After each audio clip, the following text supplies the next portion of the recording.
Hi everybody, welcome to your weekend edition of the Daily Dose. My name is Lauren and I'm part of the visitor engagement team here at the Calgary Zoo. Today is an extra special day because it's World Migratory Bird Day. Today we celebrate all of the incredible species of birds that migrate. But what is migration?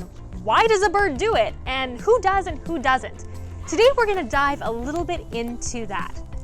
Migration just refers to a seasonal movement, typically for things like weather or climate and food availability in a species. And lots of mammals do it, all kinds of birds do it. There are even species that live in the ocean who actually migrate daily up and down the water column. But birds are some of the world's most well-known migrators, and they travel some of the furthest distances. The best example, the furthest a bird migrates, is the Arctic tern, which actually migrates from the North Pole to the South Pole. Not all migratory birds fly either.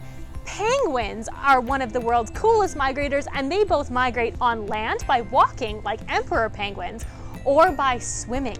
And swimming penguins can actually migrate thousands of kilometers, spending weeks in the ocean. Here in North America, we have a large number of migratory birds, and they are actually protected under something called the Migratory Bird Act, which passed in 1917 and is an agreement between Canada and the United States, particularly for birds who spend their winters in the US and their summers up here in Canada, to make sure that they're protected on both sides of the border.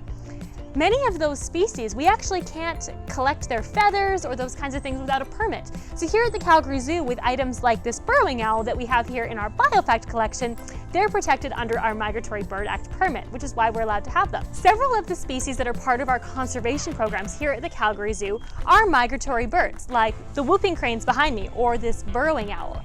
And so special consideration into a reintroduction program has to happen when that reintroduced species also has to learn how to migrate. So today I'm going to talk a little bit about what those considerations are. There are currently 4 populations of whooping cranes in the world, and one of them migrates from Wood Buffalo National Park here in Canada down to Aransas in Texas. The eastern migratory flock goes between Wisconsin and Florida, and there are also 2 non-migratory populations in Florida and Louisiana. Now, when you're releasing something like a whooping crane into the wild, researchers had to be really clever, because these incredible birds, they're hatched in human care. How do they know where to go? How do they know where to stop? In the early 2000s, an amazing program called Operation Migration actually trained captive-bred whooping cranes to follow an ultralight aircraft. They painted the aircraft to look like a crane and taught the cranes that were born in human care that they should follow the plane.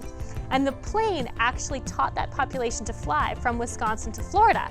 And the following winter, they flew back. Operation Migration actually continued until 2016, and now that population has over 100 whooping cranes in it who know how to go back and forth. So not only do you have to teach a bird how to migrate, we also need to know when they leave our care, where do they go?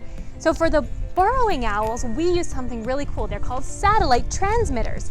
And I can show you what they do. So on this little burrowing owl here, they go on like a backpack. It tucks under their wings and has this antennae. It's really light, so the bird doesn't even notice it's there. But these give us data on how far these burrowing owls go.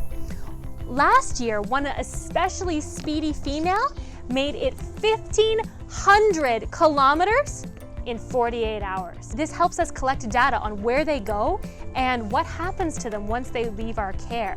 So when you're looking after a migratory bird species, we can't just send them off into the wild and hope for the best. We want to know what happens. What are the threats that they face? Where are their predators? Thank you so much for watching today's weekend edition of the Daily Dose in honor of World Migratory Bird Day. Click the link for an activity PDF, and thank you for supporting wildlife conservation.